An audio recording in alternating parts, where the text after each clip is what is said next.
ஆண்டவரும் இரட்சகருமாகிய இயேசு கிறிஸ்துவின் இனிய நாமத்தில் உங்கள் யாவருக்கும் அன்பின் வாழ்த்துக்களை தெரிவித்துக் கொள்கிறேன். அருமையான தேவப்பிள்ளையிலே, புதிய நாள் புதிய நம்பிக்கை, new day new hope daily devotion மூலமாய் இந்த நாளில் கூட உங்களை சந்திப்பதில் நான் மிகுந்த மகிழ்ச்சி அடைகிறேன். அல்லேலூயா.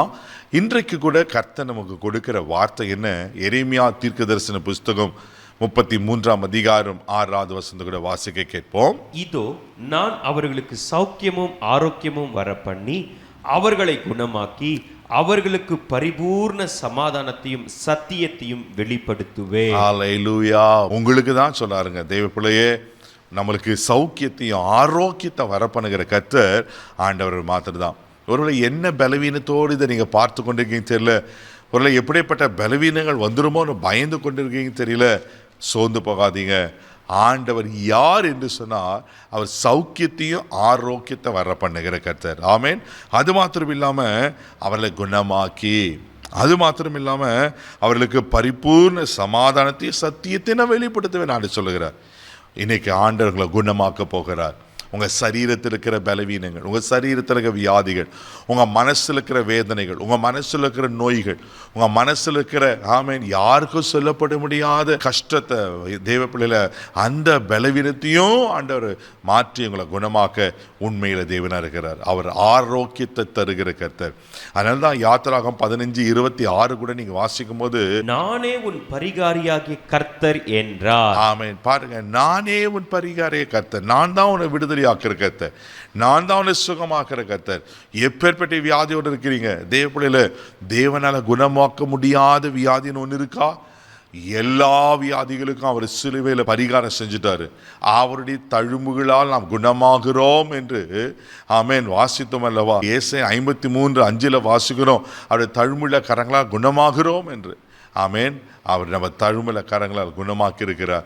அவர் உங்களை விடுதலையை கொடுப்பார். சோர்ந்து போகாதீங்க. சங்கீதலின் புஸ்தகம் 6ஆம் சங்கீதம் 2வது வசனத்தை கூட நீங்க வாசிப்பீங்கன்னா, என்மேல் இரக்கமாய் இரும் கர்த்தாவே, நான் பலனற்று போனேன், என்னை குணமாக்கும் கர்த்தாவே, என் எலும்புகள் நடுங்குகிறது. பாருங்க, என் மேல் இரக்கமாயிரு கர்த்தாவே, என்னை குணமாக்கும்.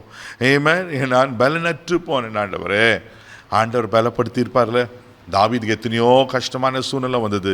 ஒருவேளை நீங்களும் இதே ஸ்டேட்மெண்ட் சொல்கிறீங்களா? என்னை குணமாக்கும்பா, பல வருஷமாக அந்த வியாதியில் கஷ்டப்படுறேன், பல நாட்கள் அந்த வியாதியில் கஷ்டப்படுறேன், ஒருவேளை எப்படிப்பட்ட காரியத்தில் பலனற்று போயிருக்கீங்களோ, என்னை குணமாக்கும், என்னை பலப்படுத்தும் நீங்கள் கேட்பீங்கன்னா, ஆண்டவர்களை குணமாக்கி பலப்படுத்த உண்மையில் தேவனாக இருக்கிறார். அல்லேலூயா.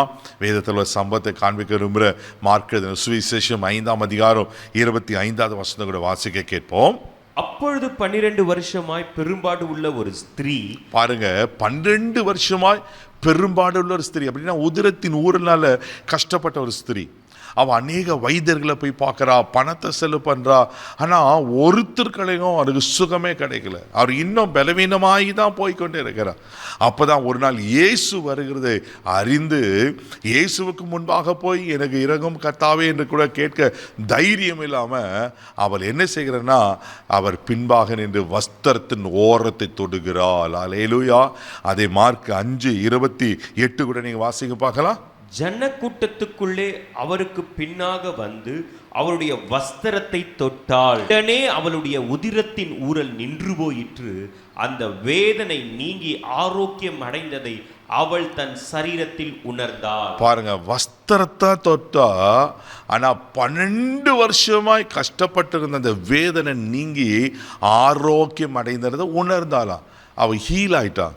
ஆமென். அதுதாங்க, ஆண்டருடைய வஸ்திரத்துக்கே அவ்வளோ வல்லமை இருக்குமானா, ஆண்டர் உங்களை தொட்டார்னா எப்பேற்பட்ட வியாதி குணமாகும். ஆனால் அந்த ஆண்டர் சொல்றாரு, நானே உனக்கு சௌக்கியத்தையும் ஆரோக்கியம் வர பண்ணுவேன் என்று. ஒருவேளை என்ன பலவீனம் இருந்தாலும், என்ன வியாதிகள் இருந்தாலும், ஆண்டர் உங்களை குணமாக்க உண்மையில் இருக்கிறார். தைரியமாக இருங்க. அண்ணா ஆண்டவர்களை கேளுங்க, ஆண்டவரை என்னை குணமாக்கும், ஆண்டவரை பலவீனனா இருக்கிற என்னை குணமாக்குன்னு கேட்கும்போது ஆண்டவர்களை குணமாக்குவார். கண்களை மூடி நம்ம செபிக்கலாம். அன்பு தகப்பனே, உமக்கு நன்றி சொல்கிறேன்ப்பா. யார் யார் எப்படிப்பட்ட வியாதியில் பலவீனத்தில் ஆண்டவரே கஷ்டப்பட்டு கொண்டு இருப்பாங்கன்னா, இன்றைக்கு இப்போது ஆரோக்கியத்தையும் சௌக்கியத்தையும் வர பண்ணுவேன்னு சொன்ன கர்த்தர், ஆண்டவரே இப்போது ஆரோக்கியமும் சௌக்கியமும் உண்டாவதாக செபிக்கிறப்பா.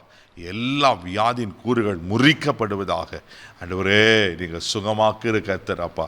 அன்னைக்கு 12 வருஷமா ஆண்டவரே பலவீனப்பட்ட வேதனைப்பட்ட ஸ்திரியை ஆண்டவரே உதரத்தின் ஊரில் நின்று போகும்படி அற்புதத்தை செய்வீங்கன்னா இவருக்கு ஒரு அற்புதத்தை செய்யுங்க, சுகமாக்கும், ஆரோக்கியத்தை வர பண்ணும். நீங்கள் அப்படி செஞ்சிட்டீங்க, அது காசு ஸ்தோத்திரம். இயேசுவின் மூலம் ஜெபக்கெல்லாம் பிதாவே, ஆமென்.